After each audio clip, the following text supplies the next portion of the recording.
దేశంలో ఆర్ఎస్ఎస్ గురించి, అయోధ్య జరిగిన దోపిడీ గురించి తీవ్రంగా చర్చ జరుగుతూ ఉంది కదా. అది గుర్తుపెట్టుకుని నేను వెతుకుతూ ఉంటే నాకు 1940లో నేతాజీ సుభాష్ చంద్రబోస్ బెంగాల్లో ఇచ్చిన ఒక ఉపన్యాసం దొరికింది. 1940 మే నెలలో బెంగాల్లోని జార్గ్రామ్ లో నేతాజీ సుభాష్ చంద్రబోస్ ప్రసంగిస్తూ హిందూ మహాసభ గురించి, సావర్కర్ గురించి, ఆర్ఎస్ఎస్ గురించి తన ఆగ్రహాన్ని వెలిబుచ్చారు. ఈ జాతి పాలిట విషపు పురుగులని ఎవరు? ఆర్ఎస్ఎస్, హిందూ విశ్వ పరిషత్తు, హిందూ మహాసభ, ఈ అన్ని సంస్థలకు సంబంధించిన వారు ఈ జాతి పాలిట విషపు పురుగులని, దేశ ద్రోహులని సుభాష్ చంద్రబోస్ ప్రకటించారు. ఆయన ప్రసంగం ఇలా సాగింది.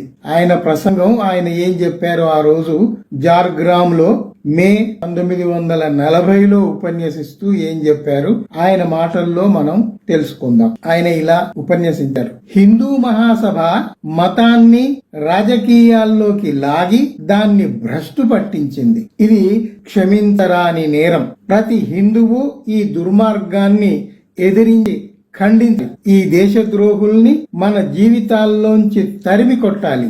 వారి మాటలు ఒక్కటి కూడా వినవద్దు.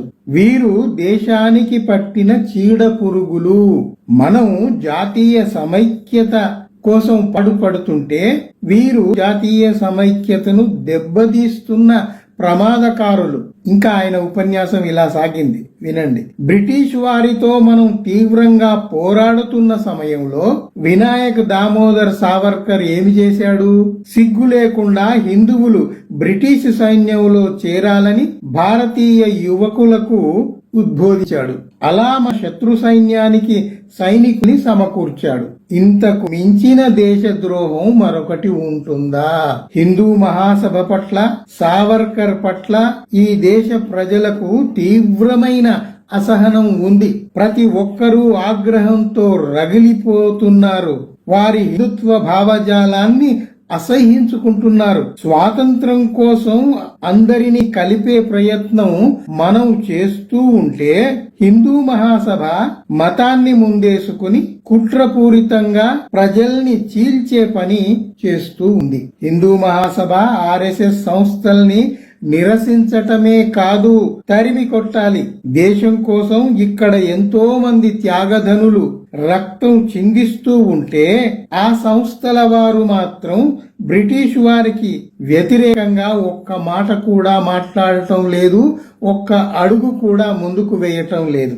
ఈ దేశద్రోహుల వల్ల దేశానికి ఏ మాత్రము ఉపయోగం లేదు.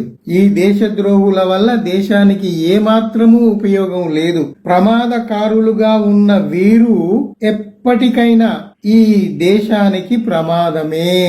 ఈ దేశానికి ప్రమాదమే. వీరి పట్ల దేశ ప్రజలు అప్రమత్తంగా ఉండాలి. అన్ని జాగ్రత్తలు తీసుకుంటూ ఉండాలి. ఇది సుభాష్ చంద్రబోస్ ఉపన్యాసంలో ఒక ముఖ్యమైన భాగం. 1940 మే నెలలో బెంగాల్లోని జార్గ్రామ్ లో ఆయన మాట్లాడిన మాటలివి. ఆ రకంగా ఆయన 1940లోనే ఈ దేశ ప్రజల్ని హెచ్చరించారు. ఆ హెచ్చరికలు మనం ఇప్పటికీ గుర్తుంచుకోవాల్సిన అవసరం ఉంది. వాటిని నిజ జీవితంలో అమలు చేయాల్సిన అవసరం కూడా ఉంది. అది నాకు తోచి సుభాష్ చంద్రబోస్ ఉపన్యాసాన్ని వెతికి మీకు వినిపించాను. చూడండి, మీరు కూడా నేతాజీ మాటల్లో నిజం ఉందా లేదా, అది తెచ్చి మీకు వినిపించటంలో ఏమైనా ఉపయోగం ఉందా లేదా మీరే